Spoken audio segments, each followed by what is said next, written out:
ici sur cet après-midi permaculture. C'est une après-midi qui est organisée par la Confédération paysanne, donc qui défend son projet d'agriculture paysanne, en gros tout ce qui n'est pas industriel bien sûr.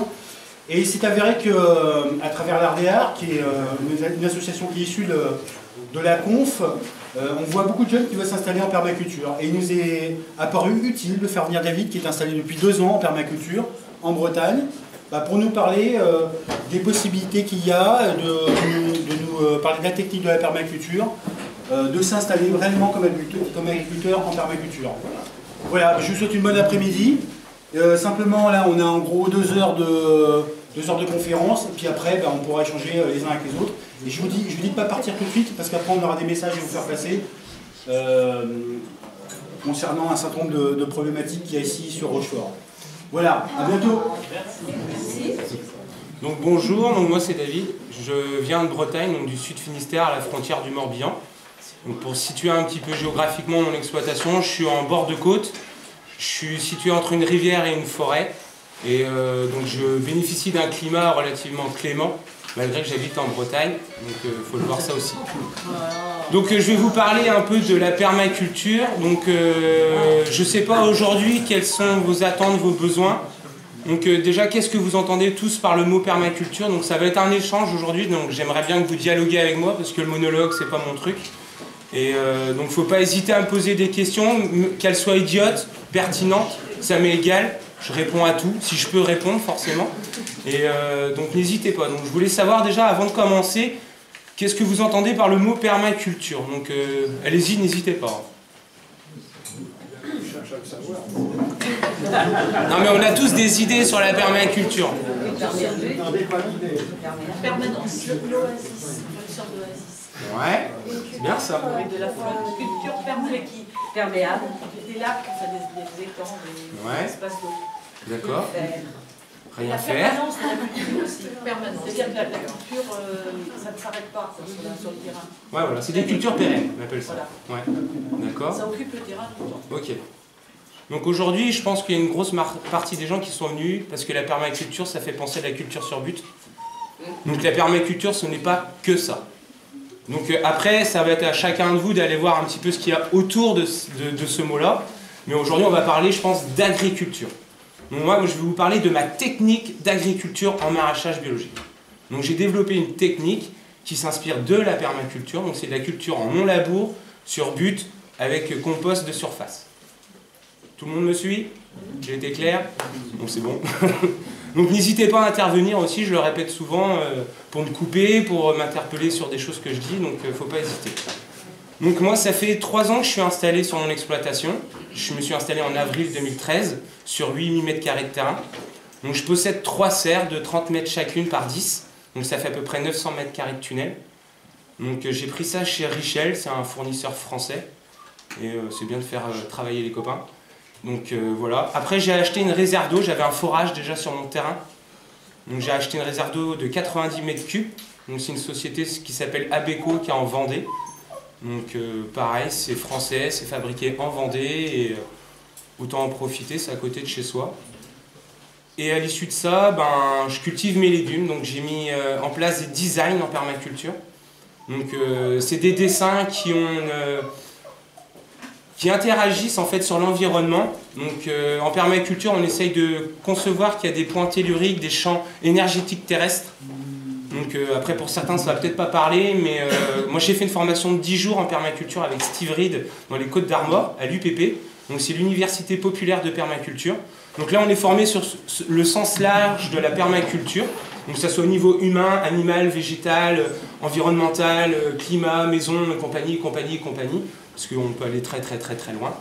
Et à l'issue de ça, là on comprend que la permaculture c'est soit pour soi, soit pour les autres, ou on n'est pas fait pour ça du tout, quoi. Donc après, mon terrain, j'ai fait un triscal, donc c'est des ronds, c'est le logo de la Bretagne, ça fait un rond fait entre 10 et 15 mètres de diamètre, il y en a 3 comme ça. Et j'ai été faire une rose des vents à côté, je me suis levé un matin, j'avais un espace de libre, donc elle fait 20 mètres de diamètre avec les points cardinaux, tout ça. Donc j'ai planté des arbres qui aiment plus le sud, d'autres plus l'ouest, d'autres le nord, et ainsi de suite. On fait tout en fonction de tout ça. Donc il faut bien concevoir que chaque permaculteur a sa permaculture. Je n'ai pas une permaculture universelle, c'est la mienne, mais j'essaye de faire passer ce message-là et on peut cultiver autrement des légumes qu'avec un tracteur. Des questions? Oui. Oui. On n'est pas capable, nous, de donner une définition de la permaculture, mais toi, tu nous as dit. Ouais. Donc, c'est une définition un peu universelle. En permaculture, il y a 3 principes fondamentaux. C'est très simple. C'est on prend soin de la terre, on prend soin des hommes, et tout le surplus, on le redistribue. C'est aussi simple que ça. Et si tout le monde fonctionnait comme ça, il y aurait peut-être moins de problèmes aujourd'hui. Respecter l'autre, c'est simple, et on peut le faire au quotidien. Aller voir son voisin, créer des liens, avoir des échanges. La permaculture, c'est ça. Il faut concevoir que nous, enfin moi en tant que permaculteur, je suis l'araignée qui tisse une toile. Techniquement. Techniquement, ouais. Non. Ça, c'est une définition plutôt spirituelle. Ouais. Techniquement, c'est une définition un petit peu plus technique de la permaculture. Non, je pense pas. Au niveau du sol lui-même. Au niveau du sol lui-même, je pense que c'est l'être humain qui est responsable du sol, c'est pas la permaculture. Mais prendre ce qu'il y a autour de nous. Faire Ouais. ce qu'il y a Donc autour. pour ça, moi je travaille avec du compost de surface. Donc c'est constitué de déchets verts. Donc j'ai trouvé des partenaires qui s'appellent Paysagistes et Communes. Donc c'est facile. Ils sont à portée de bras. Ils coupent des déchets verts, enfin des quantités astronomiques. Donc moi je consomme entre 600 et 800 mètres cubes de paillage par an. Mais même si tu penses qu'ils jettent du pesticide dessus... Après moi j'ai une relation de confiance qui s'est installée avec mes paysagistes. Parce que j'en ai contacté une trentaine, il n'y en a que 4 qui ont répondu, qui travaillent régulièrement avec moi. Et ils connaissent leur environnement, ils savent chez qui ils vont travailler, ils savent quel arbre ils vont faire tomber, ils savent quelle pelouse ils tombent. Et ils savent très bien quand il y a des produits qui ont été émis. Et du coup, il y a une confiance qui s'est installée. Ils ne vont pas aller me chercher de la pelouse qui a été traitée avant et l'emmener chez moi. Enfin voilà, c'est au bout de 3 ans, ça s'installe petit à petit. Et la commune, j'ai de la chance, elle ne traite pas les espaces verts de la commune. Donc là-dessus, je suis bien. Est-ce que tes déchets verts, enfin tout ce que tu récupères, Ouais. tu les mets sur tes 900 m² de serre ou sur la totalité des 8000 m²? Tout partout. T'en mets partout? Ouais. Tu fais sur toutes tes cultures en fait. Sur toutes mes cultures, ouais. Tu prépares tes sols de culture avec ces... Voilà, c'est ça. Donc j'ai de l'herbe par terre. Donc je vais commencer par mettre une couche de carton et je viens mettre entre 20 et 30 cm de compost de surface. Oui? Oui, je pense que peut-être pour répondre à la question, en permaculture, on ne prend pas ni les rotavators, ni les enfin, tout ça. C'est plus la guignolette qui aère le sol pour respecter la terre. Non. Plutôt que de tout Après, casser. c'est ce que je dis, différentes personnes ont différentes techniques. Moi, j'utilise aucun instrument qui finit par âge, butage, binage, sarclage, machin, bidule, en âge. Les guignolettes, ça se terminera. Ouais, mais moi, je préfère aller à la plage. Voilà. Moi j'ai peut-être une définition de permaculture. Donc en fait, ça serait de concevoir et d'aménager des espaces de vie durables dans un espace de vie durable qui est la nature. La nature fait déjà la permaculture sans savoir. Enfin, la permaculture, tu me dis si je me trompe, c'est du biomimétisme en fait. On copie ce que la nature fait depuis toujours. C'est ça. Voilà. Donc moi, C'est une très bonne définition. C'est pour ça que chacun peut avoir sa définition et chacun applique la permaculture à son échelle. Et voilà, il n'y a pas une permaculture. Et quand on essaie de recréer un sol de forêt, Oui. c'est quand on creuse et on met les branches et tout ça, c'est aussi... Donc ça s'appelle des couches lasagne. Bon, moi je n'ai pas fait ça chez moi. Donc les couches lasagne, pour ceux qui ne connaissent pas, c'est on met différentes couches de strates de déchets verts. Donc on commence par un gros rondin de bois qui est en décomposition. On va mettre des branches, des feuilles, de l'herbe, du terreau, machin. Donc on arrive à une monticule comme ça. Et la planche, on va dire qu'elle est disponible tout de suite pendant 5 à 6 ans. Que moi, je fais mon système, donc c'est que de la terre, et je viens recouvrir de paillage. Donc ça va mettre 3 à 4 ans de plus que cette butte-là. Mais pour faire ça, à mon échelle sur 8000 m², il me fallait une quantité de branchage phénoménale. Je ne pouvais pas le faire. Par contre, mettre en surface, ça, je pouvais le faire. Mon jardin du dimanche, c'est plus facile. Oui, monsieur? Le carton est-il indispensable? Sur une petite échelle, je pense pas. Mais sur une grande échelle, pour limiter les adventices, donc les mauvaises herbes, ouais. Donc voilà. Est-ce que tu es tout seul sur ton exploitation? Oui. Tout seul. Ouais, mon père vient m'aider de temps en temps, mais sinon, les 3 quarts du temps, je suis tout seul. Et tu es un petit peu mécanisé quand même? Pas du tout. Pas du tout. Pas du tout. Même pour transporter tes outils à l'autre bout À la de brouette. terre. Et tous les déchets verts aussi? Je fais en sorte que mes camions de paysagistes me les déposent sur mon terrain pour pas que j'ai trop de trajets à faire avec ma brouette. Voilà. J'ai tout réfléchi à mes passages, à mes lieux, enfin voilà. C'est toute une conception, hein, le terrain. Donc il faut bien y penser avant. Est-ce que c'est pas un peu beaucoup, 8 000 mètres carrés, tout ça? En permaculture, c'est un homme un hectare. Voilà. Non, mais en maraîchage, hein, je parle. Oui? J'ai pas bien compris. Un homme, un hectare, mais c'est en autosuffisance. En production. En production légumière, c'est un homme un hectare. Au-delà, c'est pas concevable. En ayant des surfaces couvertes. Oui. Voilà. Sur un hectare, il faut compter les allées, il faut compter les lieux de passage, le point de vente, le parking s'il y a besoin, les serres, enfin, tout ça, ça prend des mètres carrés inutiles. Donc sur un hectare, on se retrouve peut-être avec 7 ou 8 000 mètres carrés cultivés. Donc il faut voir ça aussi. Et puis sous serre, la rotation va plus vite. C'est pour ça aussi que ça prend plus de temps. Il faut y aller plus souvent, récolter, etc. S'il y avait que, en tout cas en maraîchage, quand c'est pas en permaculture, selon qu'il y ait des surfaces couvertes ou pas, on pense qu'il faut y passer plus ou moins d'heures. Mais on obtient aussi plus ou moins de récoltes. Normalement, sous serre, on fait une récolte de plus, par exemple, en plein champ. Donc, c'est 2,5 hectares en maraîchage. Pour une personne, on dit qu'elle peut faire 2,5 hectares à l'année. Ouais, mais avec outils tracteur. Voilà, en maraîchage ordinaire. Par contre, dès qu'on y met des serres, on diminue les surfaces. On n'y arrive pas parce qu'il faut y aller beaucoup plus souvent. Les serres, ça pousse, voilà. Mais les cartons, moi j'en utilise en maraîchage. Ça m'aide aussi à tenir sur le sol, à ce que ce soit pas, quand il vient de pleuvoir, sur les terrains qui ne portent pas, on s'enfonce moins. Du coup, on tasse moins la terre au niveau des racines. D'accord. Et voilà, donc je fais ça depuis cette année. Le problème, c'est l'encre qu'il y a sur le carton. Après, qu'est-ce qui est bio aujourd'hui? L'air qu'on respire est pollué, l'eau qu'on boit est polluée. Voilà. À un moment donné, il faut arrêter avec toutes ces conneries du bio, quoi. À un moment donné, il faut aller peut-être au plus simple, au plus efficace. Moi, j'ai eu le temps de trouver, j'ai pris le temps. J'aimerais juste qu'on n'associe pas forcément conneries et bio. Non mais voilà, on parle d'encre de carton. Enfin, si on veut récupérer des cartons, il y a un moment donné, on peut parler de conneries. Voilà, c'est ça. Donc, juste que sur les cartons, il faut faire attention, c'est les scotch, qui est vraiment plastique, qui ne se désintègre pas. Enfin, après les encres, on peut pas tout maîtriser en fait. Ouais, c'est ça le souci. Quand même, mais moi, j'ai trouvé du carton recyclé sans encre. Donc c'est une entreprise qui reconstitue des palettes.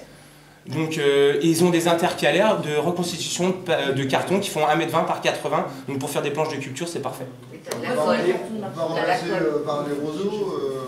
On peut remplacer par de la laine de mouton, des roseaux, on peut remplacer par plein de choses. Après, ouais, du chanvre, mais après il faut aussi trouver les partenaires de ton secteur. Tu peux pas avoir tout sur ton secteur. Tu as certaines choses, donc c'est là qu'il faut attraper à ce moment-là. Donc si tu as du carton, tu prends du carton, tu as de la laine de mouton, tu prends de la laine, si tu as autre chose, prends autre chose, enfin voilà, on utilise ce qu'on a à sa portée.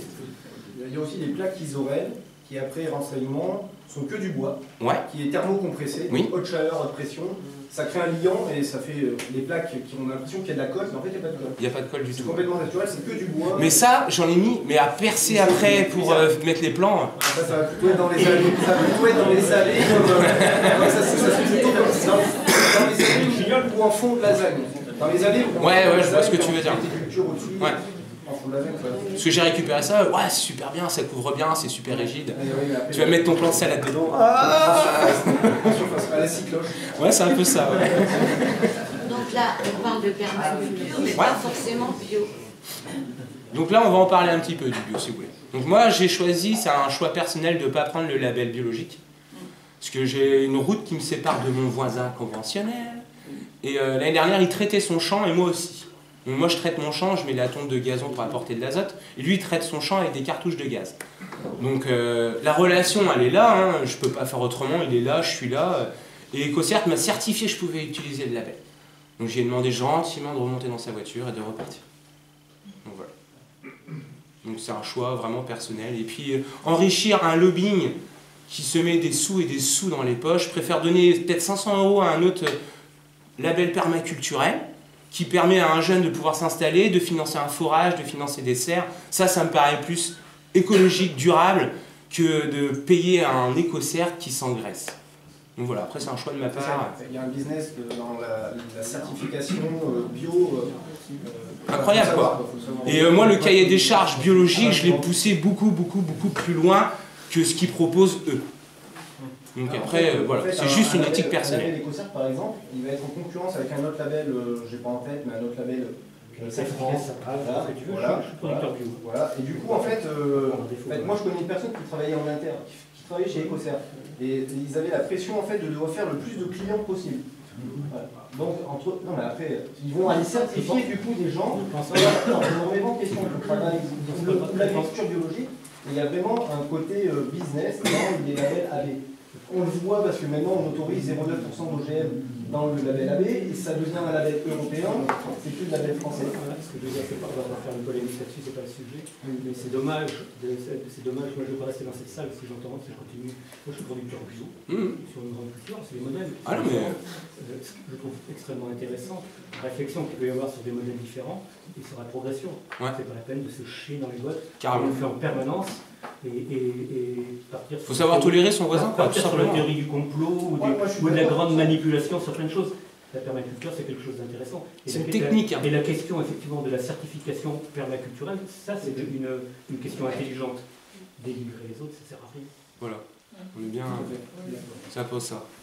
D'accord, mais après, moi, c'était plus le côté de... Non, mais c'est trop. Non, le label qui se rapprocherait le plus de ce que je fais aujourd'hui, c'est Déméter. Moi, je travaille en biodynamie. Et c'est le label qui est plus en relation avec moi, mais même ceux qui avaient des chargeurs, je les poussais encore beaucoup plus loin. Donc, enfin, non. Aujourd'hui, il n'existe même pas de label pour moi. Ça rend pas justice, en fait, au travail. Et ce qu'il faut savoir aussi, c'est qu'en ne prenant pas ce label bio, la seule porte qui s'est fermée aujourd'hui, c'est la Biocoop. Donc je peux travailler avec des grandes surfaces, avec des restaurateurs, je peux vendre mes légumes sur le marché, faire un point de vente chez moi, je peux distribuer mes légumes partout, sauf dans la Biocoop. Après, c'est un magasin où il n'y a que des produits biologiques. C'est à quel endroit?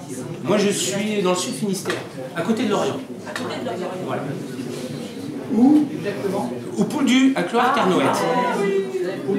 Voilà. Exactement, je suis collé à la Leïta. Voilà, la forêt de Toulfouen, tout ça, là c'est moi.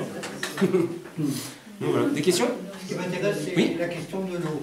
De l'eau. La question de l'eau. Donc moi j'ai un forage sur mon terrain. Vous avez un forage. Voilà, moi j'ai de la chance. De tirer de l'eau comme ça. Alors non, non, je peux pas faire ça parce que au-dessus de chez moi il y a une roseraie de variété ancienne de roses. Et le monsieur, il pompe avant moi. Donc du coup, moi l'été, c'est sympa, j'ai mon forage à sec. Donc l'utilité d'avoir une réserve de 90 mètres cubes derrière. Mais combien d'eau je consomme à l'année? Oui. Entre 400 et 500 mètres cubes d'eau. Pour mes 3 serres. Ça nous dit pas... Ça fait la moitié moins d'un maraîcher traditionnel à peu près. À peu près, ça dépend. Et le quart d'une consommation d'un maïsiculteur. Ouais. Elle est comment la réserve? C'est une réserve souple. Ouais, non, c'est une réserve souple. Donc l'eau, elle est tout le temps dans le noir. Donc ça évite la prolifération de bactéries, de mousse et de choses comme ça en fait. Voilà. C'est comme une bâche de Zodiac fermée. Et l'eau est dedans. Voilà, c'est un gros ballon d'eau. Un matelas à eau, un waterbed. Voilà. Et pour faire la nuit des étoiles avec les gosses, c'est automne. L'eau est chaude, l'été, c'est vraiment impeccable. Voilà, on peut utiliser les choses transformées. T'arroses comment, tu irrigues comment alors? En goutte à goutte. Goutte à goutte. Ouais, et cette année, je vais mettre de l'aspersion. Parce qu'en fait, sous serre, je me rends compte que j'ai un problème de décomposition de paillage qui n'est pas naturel. Mon goutte à goutte ne suffit pas à mouiller tout le paillage. Donc il arrose à un certain endroit, ça va faire un rond comme ça autour du goutte à goutte, il y en a tous les 20 cm. Mais à côté, le paillage est sec. Et celui-là, il ne se désintègre pas. Donc avec l'aspersion, on va recréer un climat de pluie naturelle, et du coup, là, le système va pouvoir encore mieux fonctionner. Voilà. Oui? Et sur les buts, en fin de compte, vous dites que ça va démarrer au bout de 300? Ouais. Enfin, que le paillage se mélange à la terre et que ça constitue un mulch de surface.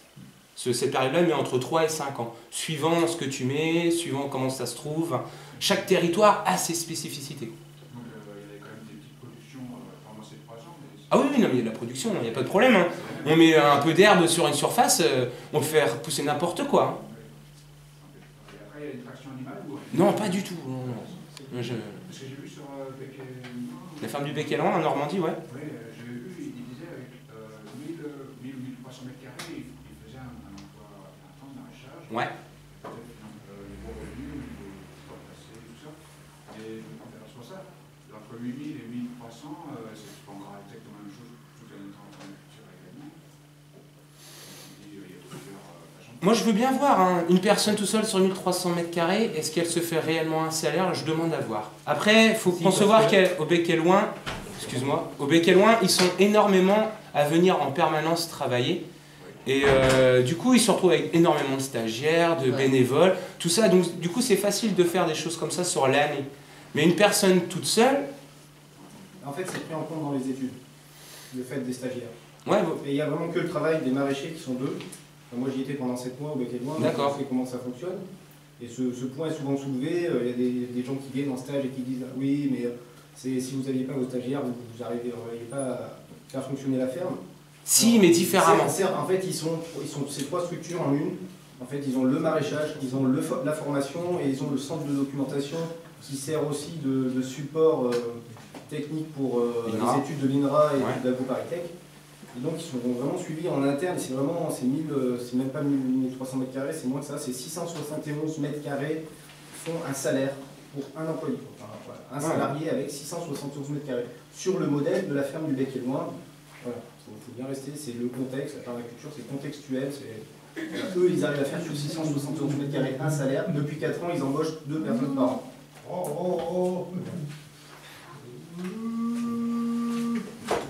correspond à 1 hectare en maraîchage professionnel. À peu près, ouais.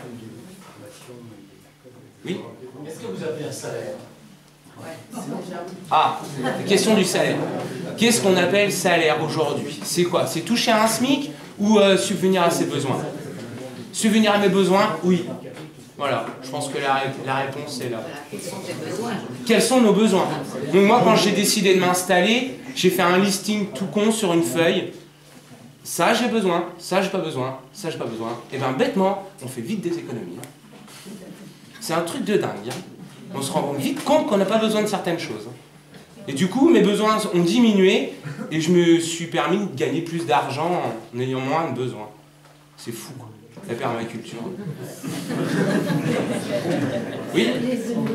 Au début, l'investissement, il faut investir. Ouais. Oui.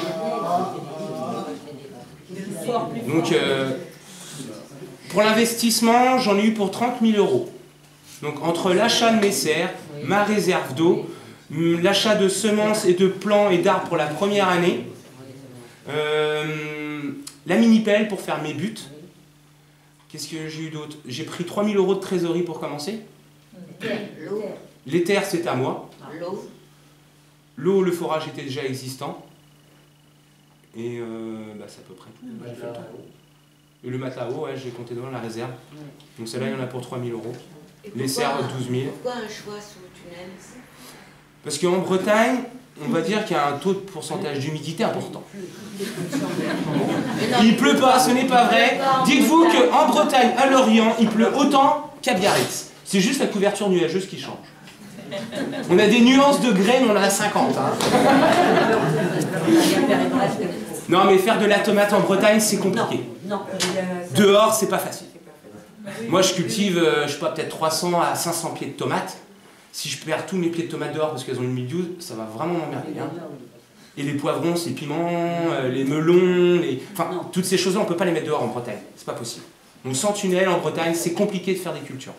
Et puis un maraîcher, le but du jeu, c'est qu'il gagne sa vie. Hein. Donc voilà, il faut des tunnels. Même l'hiver, hein, faire pousser de la mâche, des épinards, des navets, des choses comme ça, il faut des tunnels. Quoi. Oui. Le prix de la serre, combien ça coûte à peu près? J'en ai eu pour 12 000 € les 3 serres, donc 4 000 € la serre neuve. Une serre de combien? De 300 m², 30 par 10. 30 par 10. Ouais, 30 par 9 mètres 30 exactement. Mais comme moi j'ai fait des buts sous mes serres, je cultive vraiment les flancs de mes buts, donc j'ai plus de surface dans une serre qu'un maraîcher traditionnel avec des allées permanentes. Il faut voir ça aussi. Donc voilà. Vous avez mis combien de temps à faire les buts avec la Minitel? Une semaine. Combien de buts du coup les Oula, ça se compte presque en kilomètres, hein, les longueurs. Ouais. Ah ouais.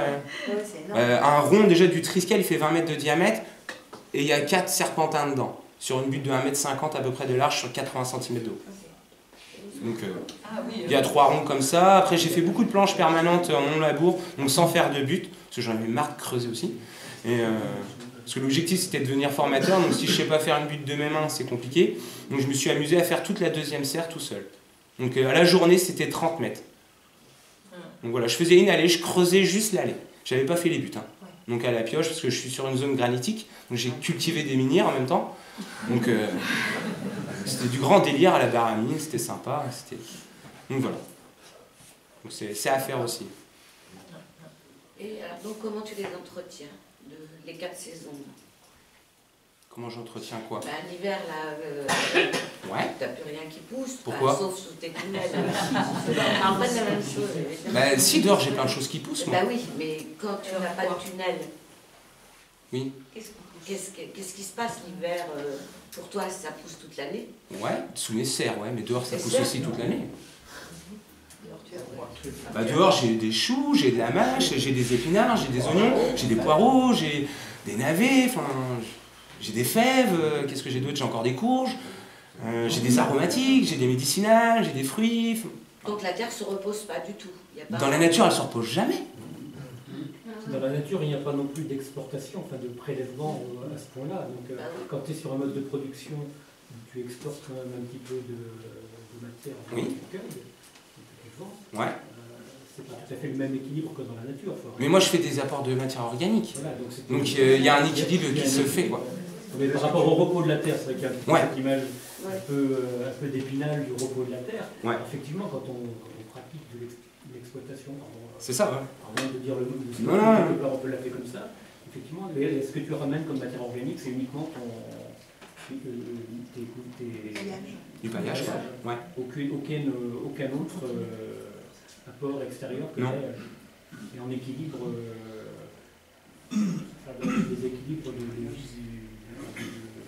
de nourriture du sol, le paillage suffit. Ah ouais.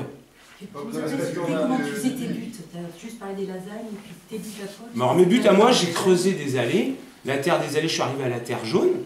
Donc quand je suis arrivé là, je me suis arrêté. La terre noire, je l'ai mis sur le côté. Donc une pelle à droite, une pelle à gauche. À un moment donné, ça fait des gros tas de terre. Je suis venu avec un outil manuel qui s'appelle un émietteur. Donc j'ai venu gratter les arêtes de la planche. Donc c'est un petit rouleau avec des dents. Émietteur, ouais. Donc ça a une petite lame cercleuse comme ça et ça émiette la terre. Donc je suis venu gratter la terre pour la faire toute propre.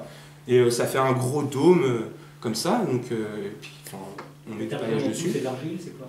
Ouais, c'est une terre argileuse moi que j'ai. Et la terre noire, la terre de la partie arabe, je sais pas comment on peut l'appeler. Ouais. C'est quoi? C'est plutôt sableux, plutôt... Non, limoneux argileux quand même. Ouais. Non, il n'y a pas trop de sable. Non, non. Donc tu as creusé ton trou, tu as émietté. Après tu remets la terre, qu'est-ce que tu... Après je suis venu mettre une composition de paillage, donc c'est de la tonte, des feuilles, du bois. De la terre, du paillage. Ah non, non, non, j'ai de la terre, du paillage fini. Et tu mets pas des petites branches pour éviter les... Enfin moi j'en ai fait, et je mettais des branches pour éviter que les animaux viennent gratter et tout ça. Après, éviter qu'un animal vienne, est-ce que c'est une solution? Est-ce qu'il ne faut pas accepter l'animal et faire en sorte qu'il ne revienne pas par rapport à... C'était plutôt les chiens qui grattent et tout. Ah oui, non, mais ça fait partie du système. Moi, j'ai des chiens, j'ai des trous... Tu mets pas de branches dessus, qui se décomposent aussi, petit à petit. Après, moi, je pense que faire des choses comme ça, c'est inutile, c'est du travail pour rien. Ça n'apporte rien, c'est juste beau, c'est un visuel, en fait. Ça fait partie de... Voilà, mais à l'échelle d'un petit jardin, c'est concevable, mais sur une grande échelle, c'est monstrueux. Hein. Tu avais des vers de terre? Ah ouais, j'en ai plein. Oui? Le compost, les pailles, ça se compose, mais le sol devient un peu plus acide. C'est parti de quel sol au départ à ce niveau-là? Moi, je suis parti sur un pH de 6,8, 6,9. Ah ouais, d'accord, vous êtes neutre. Presque. Et il faut savoir qu'un légume, il a tendance à pousser dans des terres légèrement acides. Enfin, acides, légèrement. C'est-à-dire qu'un légume peut pousser entre 6 et 7 de pH. 5,6 donc il a une grosse marge, le légume. Donc il faut le savoir. Et naturellement, en Bretagne, on est sur une zone granitique de schiste, la terre est acide. Bah oui, donc qu'est-ce qu'on va faire? On va faire des apports calcites. Donc moi, je fais pas d'apport calcite, je mets pas de chaux, je récupère le goémon. Voilà, il y a des coquillages, il y a du sable, il y a tout ça. Donc moi, ma matière calcite, je la fais naturellement. Mais vous faites quand même des apports. Naturel. D'accord. Oui, quand tu dis paillage, t'es paysagiste, tu t'emmènes pas une monoculture de je sais pas quoi, Bah non. tu t'emmènes plein de variétés, Ouais. et donc au final, tout ce que tu as enlevé de ton champ, comme disait monsieur, Voilà. tu le rapportes d'une autre façon. C'est Voilà, ça. par exemple, si on met de la fougère, on apporte de la potasse et du phosphore, si on apporte de l'ortie, ça va être de l'azote, la consouche, vous allez avoir plein d'autres C'est choses. ça, exactement. Donc, l'idée, c'est aussi d'avoir dans son jardin permaculture des plantes pivots qui vont aller chercher en profondeur des minéraux, et qu'après on peut se servir en paillage directement sur ces buts. Voilà. Oui. Qu'est-ce que vous faites dans les trous? Dans les trous. Ça va faire les buts. Ça sert à faire des allées. Ah, vous allez, hein. Ouais, je marche après dans les trous. Et quand il pleut, vous prenez un bateau? Non, je rame. Oui. Une question juste par rapport à la largeur de tes buts. Elles font à peu près 1m50, 1m70 certaines sur 80 cm d'eau. Ouais, pour pouvoir aller chercher facilement. Ouais, voilà. Donc j'ai fait toutes mes buts par rapport à ma taille. Ouais. Donc ça a été un travail. Donc là par rapport à ma longueur de bras, par rapport à comment je me mets. Donc moi je suis souvent en position comme ça. Donc je mets une planche sur ma butte pour éviter d'écraser tout. Et je travaille comme ça. Donc le haut de ma butte, il est là. Donc je fais le tour de ma butte, j'arrive au même endroit. Voilà. Et chaque personne est différente. Oui. Non. Les animaux sont déjà présents. Qu'est-ce qu'on appelle animal? Est-ce qu'un animal c'est une limace? Oui. Ah mais si vous avez des fumiers de poules, moi j'ai des chèvres et des poules à la maison, je m'en sers aussi. Hein. Voilà, il est là, autant s'en servir. Pourquoi ne pas s'en servir? Ah non, mais tout ce qui est disponible, faut s'en servir. C'est les choses qui ne sont pas disponibles, qu'il faut aller chercher très loin, c'est ça qu'il ne faut pas faire en permaculture. Utiliser ce qu'il y a autour de chez soi. Si c'est propre. Bah pourquoi on ferait des choses dégueulasses? Mais parce qu'il y a des agriculteurs qui font des choses dégueulasses. Ouais, non, mais dans ces cas-là, on ne va pas chercher leurs choses. Voilà. On prend les choses chez soi. Si par exemple tu as une écurie à côté de chez toi, bon ils traitent les animaux, ils ont des antibiotiques, Ouais. tu récupères le fumier quand même? Non. Ou chaude ou quoi? Non. Je prendrai pas. Voilà, point. Je vais prendre le fumier de mes poules. Je sais ce qu'elles mangent. Je maîtrise. La question peut-être qui se pose, c'est si on a un besoin en fait de fumier et Ouais. qu'on n'a pas la ressource nous et que autour de nous en local on a justement que en fait c'est un peu ce côté concession, c'est-à-dire c'est comme l'exemple que tu prenais sur le carton, il faut essayer de trouver un entre-deux. C'est ça. De pas systématiquement dire ça c'est pas bio, j'en veux pas. Oui, non, entièrement d'accord. Et voilà, c'est un équilibre à trouver, je pense. Après, je suis pas sûr qu'un légume ou qu'un arbre fruitier ait forcément besoin de merde animale. Ouais. Donc la merde animale, elle est la plus fertile, c'est celle du lombric. Et lui, il est en permanence dans le sol. Il n'y a pas plus fertile. Ça, on peut me dire tout ce qu'on veut. C'est là tout le temps, pas de RTT, pas de vacances. Enfin, il est à donf tout le temps. Sauf l'hiver, il est un peu plus calme parce qu'il se repose. Mais sinon, c'est un truc de dingue, quoi. Le ver de terre, ses déjections sont franchement fertiles, quoi. Donc pourquoi aller rajouter encore de la merde sur notre terrain? Enfin moi personnellement, je préfère mélanger du mulch, de la tonte, des feuilles que mélanger de la bouse de vache. Ça renvoie pas mal à des peurs du manque. C'est la peur du manque, donc on veut toujours mettre des Voilà. engrais, remplacer les engrais chimiques par de l'engrais naturel. Mais est-ce que l'engrais naturel, il est là, hein? Ouais. Il y a une chercheuse, je sais plus son nom, Mathieu, qui expliquait vraiment que les nutriments sont présents dans le sol, mais que c'est plus justement l'écosystème à partir du moment où il est équilibré, voilà, la vie du sol s'installe et à partir du moment où tu rétablis un écosystème qui fonctionne bien, il n'y a pas vraiment de raison d'apporter. Ça se refait tout seul. Voilà. Tu parlais un petit peu tout à l'heure d'être proche de la biodynamie. La biodynamie, il y a des préparations par exemple. J'en fais pas. Voilà, non. Je suis pas sûr que intervenir, par exemple cette année, j'ai eu un problème sur ma tomate, j'ai eu la mineuse. Donc la mineuse, c'est un petit insecte qui vient pondre des larves qui mange aussi bien les feuilles que la tomate. Donc du coup, il n'y a plus de photosynthèse qui s'installe, il n'y a plus rien. Donc pour ça, il y avait un traitement de phéromones. Donc on achète de belles petites plaques jaunes ou oranges, qu'on colle ça dans nos serres, et ça permet d'attirer ces animaux-là. Ou je pouvais faire un traitement en biodynamie qui m'aurait tué mes mineuses. Mais ce que tuer un insecte, c'est la solution. Parce que si on élimine un problème, forcément il va y avoir une carence derrière. C'est obligé. C'est obligé. On enlève des pucerons, les coccinelles ne viendront plus. Donc moi j'ai trouvé le prédateur de la mineuse qui s'appelle la punaise et la coccinelle et tant d'autres. Donc naturellement elles sont venues, j'ai eu de moins en moins de problèmes, mais la saison était arrivée à la fin. Donc restez les courses, pas de temps. Mais c'est un choix personnel. Il faut être patient en permaculture, il faut savoir accepter les choses. Et ça sert à rien de lutter contre la nature parce qu'elle va nous bousiller. Mais elle est beaucoup plus forte. Hein. Enfin, faut vraiment prendre conscience que la nature est très très forte. C'est ce que moi j'ai envie de dire ça aussi. L'agriculture conventionnelle ou l'agriculture biologique va travailler presque contre la nature, alors moins en agriculture biologique, mais on travaille contre la nature, c'est épuisant. Et avec la permaculture, on travaille avec la nature.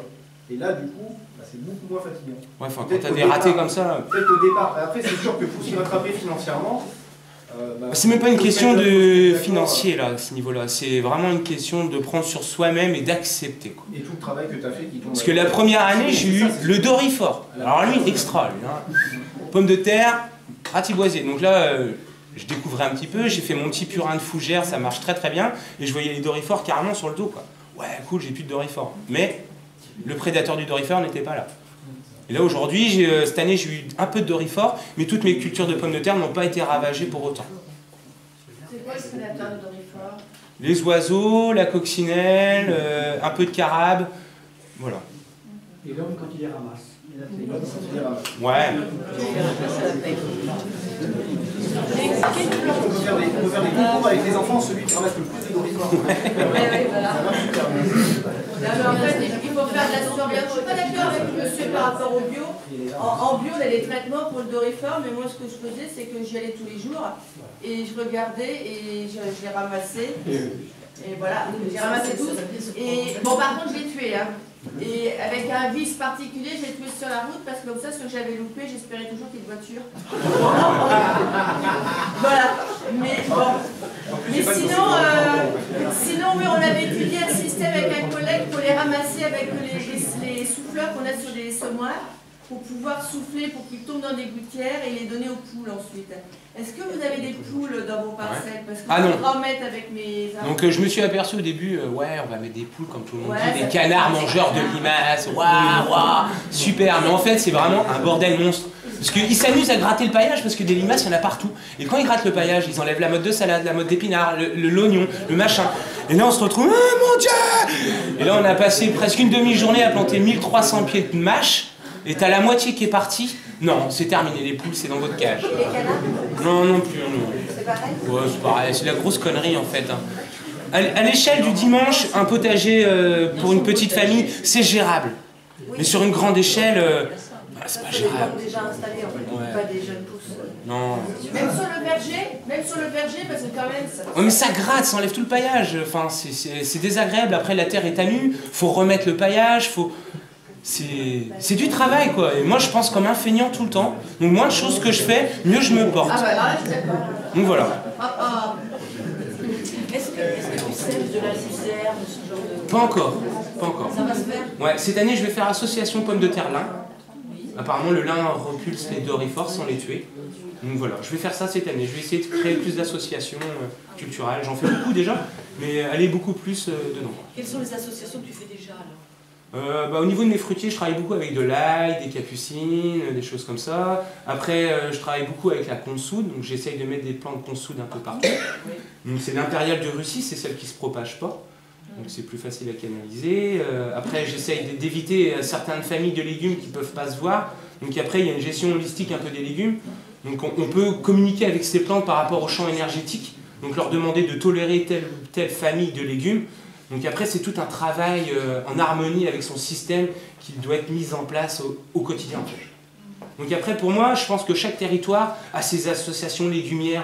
Donc dans le sud de la France, dans la Bretagne, dans l'Est, on ne peut pas tous avoir les mêmes associations. Le terrain va changer, la matière organique va changer, enfin, la proximité des légumes. Entre 5 cm et 10 cm, il y a une sacrée différence au niveau des racines, tout ça. Donc ça, il faut vraiment le concevoir. Et donc voilà, entre mettre un ail collé à quelque chose et le mettre à 20 cm parce qu'on a l'impression que 20 cm c'est une association.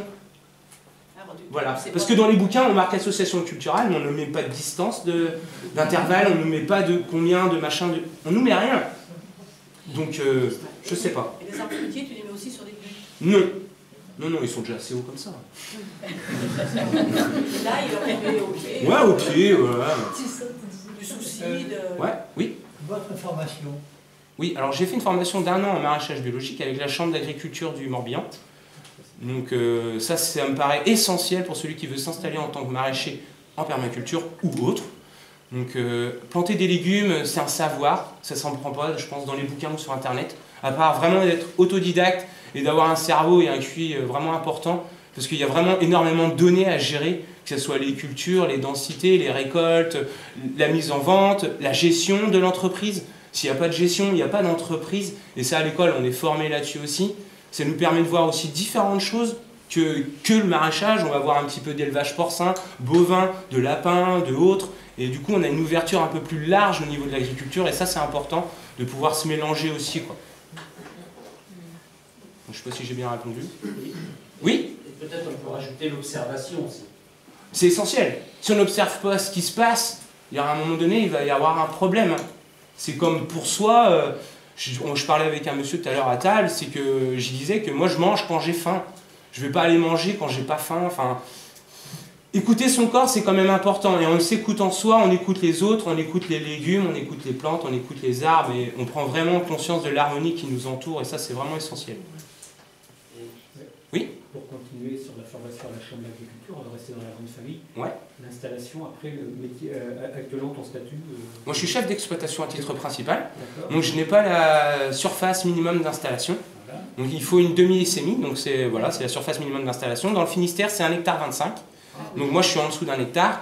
Et là j'ai eu de la chance, j'ai trouvé une dame à la MSA qui a été super conciliante. Donc j'y ai prouvé qu'avec la hauteur de mes buts, si on les mettait tout à plat...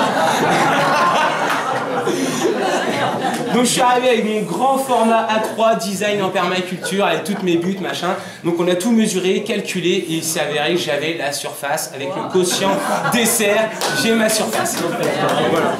Mais il y a des gens conciliants, faut pas croire qu'il n'y a que des connards partout, quoi. Mais c'est important parce que par rapport à la question, et entre autres dans le cadre du travail que fait Jérôme au sein de la conf par rapport au groupe de jeunes, c'est des questions qui sont récurrentes. C'est des jeunes qui arrivent, comment peuvent-ils s'installer, comment peuvent-ils être reconnus. Il y a aussi la question des aides. C'est ça. Est-ce que tu as... Non, moi j'ai pris, c'est un choix personnel, je n'ai pas pris les aides, parce que je suis parti du monde privé, c'était pour fuir l'État. Parce que être dépendant de l'État, je suis pas sûr que c'est vivable à long terme. Ouais, enfin non, je suis pas trop d'accord. À l'école, ils nous le disent bien, c'est bien de prendre les aides, mais il faut tirer un SMIC dans les 5 ans, et il faut être... Enfin, tu es responsable d'une comptabilité. Et moi, je n'ai pas de comptabilité, enfin... J'ai une comptabilité, mais je ne suis pas dépendant d'un système comptable, je ne suis pas dépendant de l'État, je ne dois pas tirer un SMIC dans les 5 ans, donc je vis un petit peu comme je veux. Et moi, ça, mon indépendance, c'était primordial quand je me suis installé. Après, ça reste toujours un choix personnel.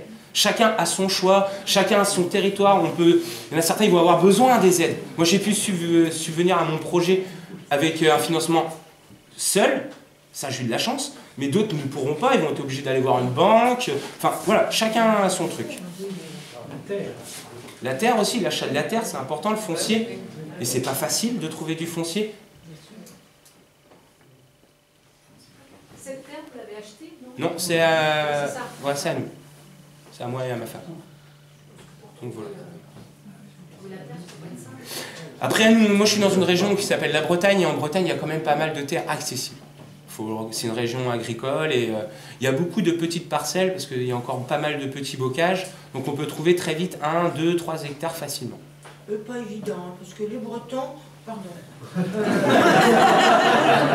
C'est ma fille qui est installée en Bretagne à Trémargat. Ouais. Donc avec Antoine, il travaille à l'Oasis de Benoît. Les oasis sont tout lieux. Il cherche un terrain depuis des années. Alors au départ, oui, mais tes ruches, mais ils ne sont pas bretons, ramène tes ruches. Ils viennent juste de trouver, au bout de 3 ans, quelqu'un qui accepte de leur vendre un terrain. Parce qu'ils font une culture, justement, ils sont dans la même démarche. Et que ça ne plaît pas forcément aux Bretons de vendre leur terre à des gens qui n'ont pas le bon niveau.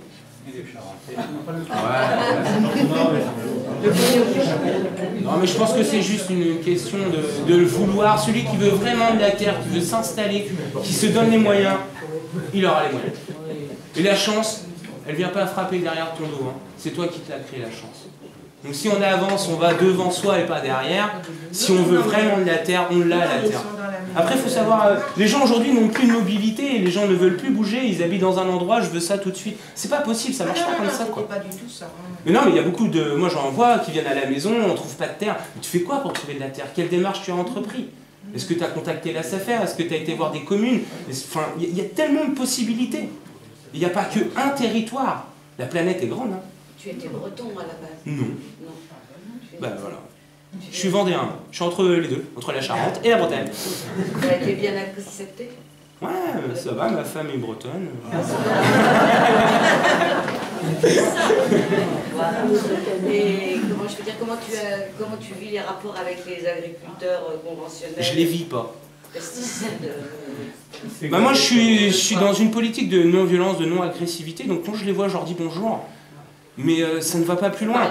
Bah, il n'y a pas d'échange, ils ne veulent pas d'échange.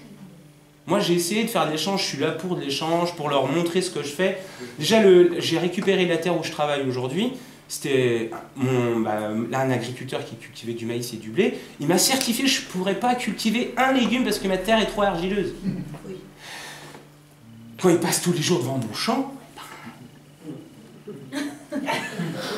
moi je fais mon fanfaron. Donc voilà. Non, là je suis content d'avoir fait un pied de nez comme ça. Ils viennent pas par curiosité te parler? Aujourd'hui non. Mais dans 2 ans ils auront des cartons d'invitation pour faire une visite. Et leurs enfants? Alors leurs enfants, en parlant de ce monsieur-là qui a cultivé ma terre, son fils s'est installé le même jour que moi pour reprendre l'entreprise de son père.